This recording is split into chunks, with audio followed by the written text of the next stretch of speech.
No Longer Human is a quasi-autobiographical novel written by Osamu Dazai in 1948. While it followed the same themes of alienation and suicidal ideation as his previous works, this one is different in that the author committed suicide right after it was published. Osamu Dazai struggled with alcoholism, drug use, and a sense of self-loathing which may have contributed to his death.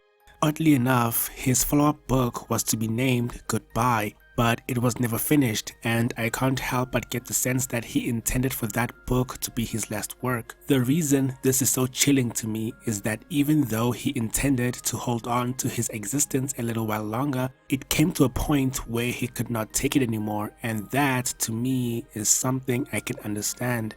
The story was adapted numerous times, including in the first 4 episodes of the Aobungaku anime series, and at a lesser known extent, the anime feature film Human Lost. Junji Ito also created another manga adaptation of No Longer Human, which retained the original title and includes a retelling of Dazai's suicide from Oba's perspective. When I first saw BoJack Horseman in 2018, I thought it was meant to be a demonization of celebrity culture, but I was wrong.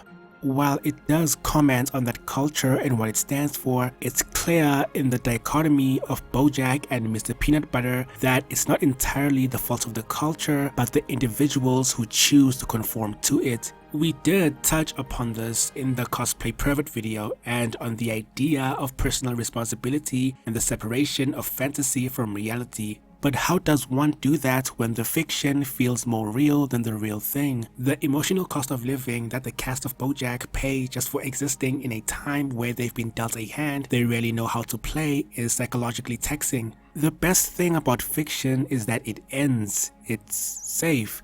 The monsters come out of the closet, but they will be slain by the end of the movie because we need that. We need the monsters to be slain, even if our monsters are still very much alive and are impossible to kill. But BoJack feels like a winding sequence of events where nothing is truly resolved, but just put aside until the character has no choice but to deal with it. The most unhuman-like characters live the most human lives. Similar to BoJack, Rick also battles self-loathing and painful regret, but Rick finds solace in that he's virtually above being human. He is a god, the most powerful creature in the universe, and even though the story suggests that in that power he's still unable to escape, he'll always be, in a sense, above it.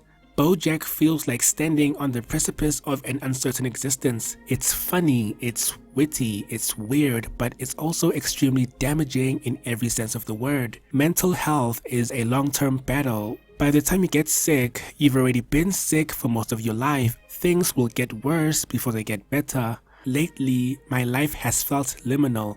I'm displaced from time, and just when I feel like time is moving slow, I blink and it's 2 months later and it feels the same way. I'm too tired to train and too tired to sit around, and the only meaning to be found is in the brief moments when I'm looking for anime to watch, but then I just dip out and start watching BoJack all over again because I don't have anything else. There is escapism even in a story about real people and real situations, because that story is still bounded in the realm of fiction.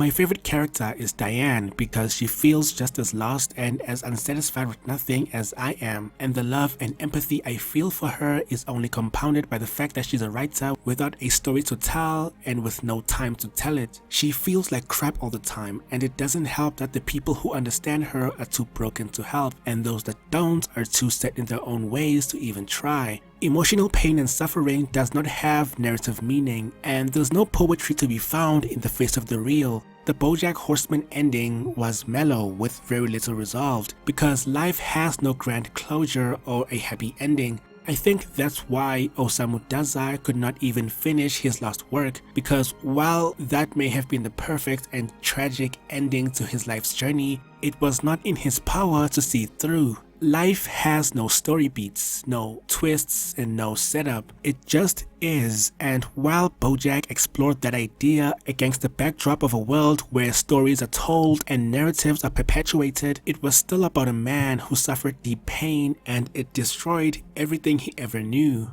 So I keep watching BoJack because maybe I don't want the story to end.